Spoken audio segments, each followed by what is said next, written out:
Hello people. This video is about couples I kind of could really do without. They are all canons. If you want me to do a video on ships I hate, let me know. I expect this video to trigger some people, but keep in mind this is my opinion, but you should also feel free to share yours in the comments. So if you have the urge to tell me how wrong I am or to diss me, go ahead. There is literally no chance I will ever be convinced any of these couples are good. Also, you will probably notice that for some I just don't have a big, philosophical reason I don't like them, I just don't, and I okay with that. Intro done, let's do this. Nora and William. I will not lie and pretend I didn't only start watching this show because I found Isak and Evan video on YouTube and thought they were cute. Because I did do that. Just thinking about that time makes me feel old. It has been some time since I've seen Scam for the first time. And that was before any of the remakes. Way before. You kids with your Italian and French and Dutch versions. Back in my day we only had the Norwegian one. And it's still the best one in my opinion. I knew Evik's storyline comes in season 3, but I figured I should watch all of it for context. The first season was interesting enough and I enjoyed it. The couple was realistic-ish and the actors worked really well together. I was all proud of myself for not skipping right to season 3, but then the goddamn season 2 waltzes in and oh my god.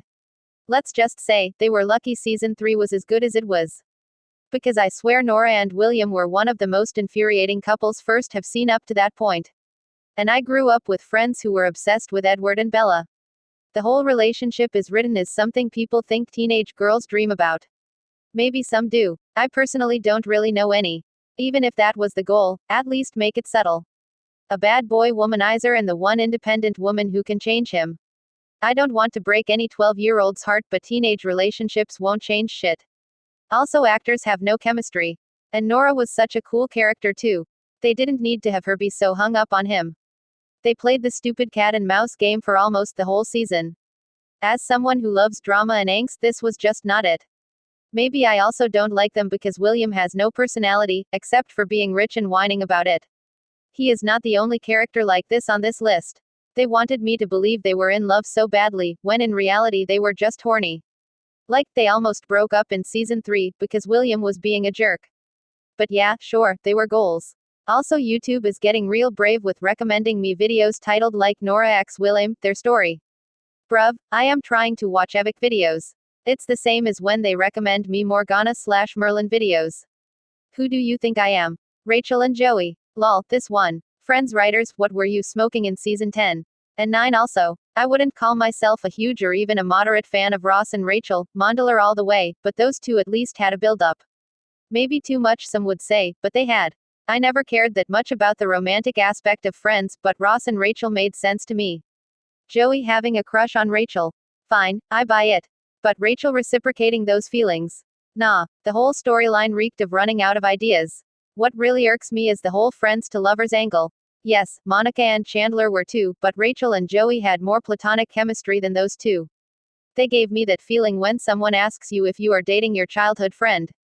Side note, I said I didn't care about if Ross and Rachel ended up together or not. They were pretty toxic, but again, not the reason I watched the show. Having said that, Gavin and Rachel should have been endgame. Ted and Robin. Fuck you. Fuck your finale. Take your blue French horn and shove it up your assholes. You had it perfect with Barney and Robin. Perfect. I shipped them before they got together. I started watching the show late, but I had nothing spoiled, so them hooking up was a pleasant surprise. Ted and Robin had their chance.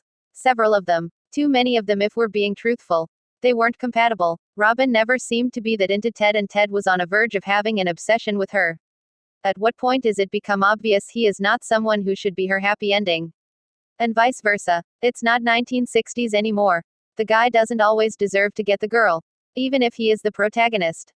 Katara and Aang. First I need to say that I am not a Zutara shipper, so disliking this pairing has nothing to do with it. I used to be, but then I rewatched the show and now I am Zuka fan all the way. The problem I have with it is that I always felt like they were a bit incestuous. Maybe it was only me who had that feeling, I don't know, but you can't argue she acted super motherly toward him. Also, he was 12 at the time and she 14.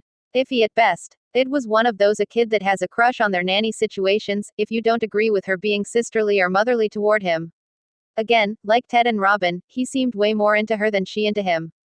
And I know they only put them together because he was a hero and quote-unquote deserved her. See the previous entry for what I think about that. Grian Fjord. Time for a bit more obscure ones. It's a Norwegian show on Netflix called Ragnarok. It's about Norse gods. Kind of. Fjord is, and stop me if you heard that one before, a rich, handsome bad boy, and Gry is a blonde, beautiful, but also totally nothing special. Oh, how can anyone like me? I am just so ordinary, types. I don't like them, because they bore me. That's it. Their story was so basic I could feel the pH levels rise. Oh, I can't be with you. Oh, I can. No, forget it, I can't.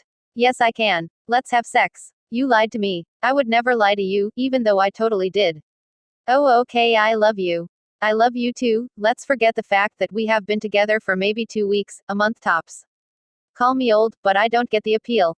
Sydney and Adrian. When I started reading these damn books, I was still an optimist, believing that a vampire series can exist without creating a romance that makes me want to never have a relationship ever.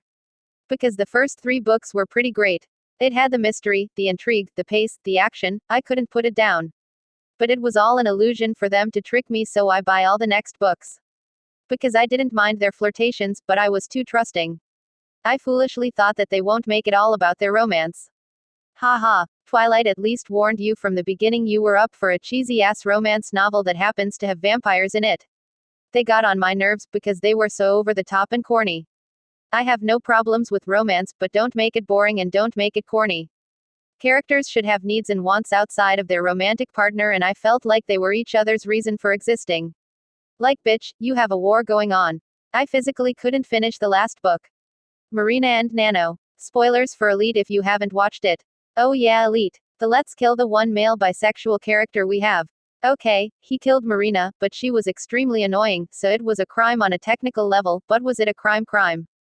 No one in the fandom seems to miss her. Whatever, Marina and Nano. His brother was into her and dated her for a bit, but she hooked up with Nano and then got pregnant. I couldn't take anything about them seriously. The melodrama. She constantly acted like being rich was a curse. I am pretty sure there are people with much bigger problems. If Marina wasn't killed, they planned on running away together. Which is even dumber considering that she had HIV, was pregnant and 17 or 18, while Nano was literally just out of prison. Dumbasses. Lucifer and Chloe. This one I expect to receive the most hate for. First, I didn't really plan to put them on this list, because I figured, yeah, okay, they are cliché, whatever. But then I realized I have not seen the last season and half because I stopped watching when they hooked up. And every couple that makes me single-handedly stop binging deserves to be on this list. I am just so tired of this notion that partners always have to end up together, but if they are of the same sex, oh God forbid. I like to call these couples that only exist because they happen to be of the opposite sex and no other reason, obvious couples. Booth and Bones. The poster child for the only reason they are together is because she is female and he is male, which means we would rather die than not put them together, couples. Because man and a female cannot work together and just be friends. No, of course not. Look, TV writers, the only time this worked was with Castle and Beckett. And yes, I will bring them up every time I talk about obvious couples. Writers wanted to convince me Booth and Bones had romantic chemistry with forced dialogue, when I have eyes and can see how much better they would be as just friends. I have this rule. I will tolerate a couple if there is a scene where I go, oh, this is cute, or at least, oh, this is nice. If I do not get that scene, I will be rolling my eyes every time they have romantic scenes. Most of these couples bring out my anger about how some same-sex ships have mountains of bullet up, amazing potential, shitload of subtext, and so much chemistry Walter White is quaking, and yet they get written of as just something fans made up and nothing happens. While these pairings are predictable, boring, no chemistry found, but are straight. Which seems to be the only thing that matters. That's why couples like Malix, Zood, Quelliot and Catradora do mean a lot to me. They had storylines usually devoted to straight couples, yet still 2 out of 4 didn't have a happy ending. Malix is still pending. At least my space lesbians are okay.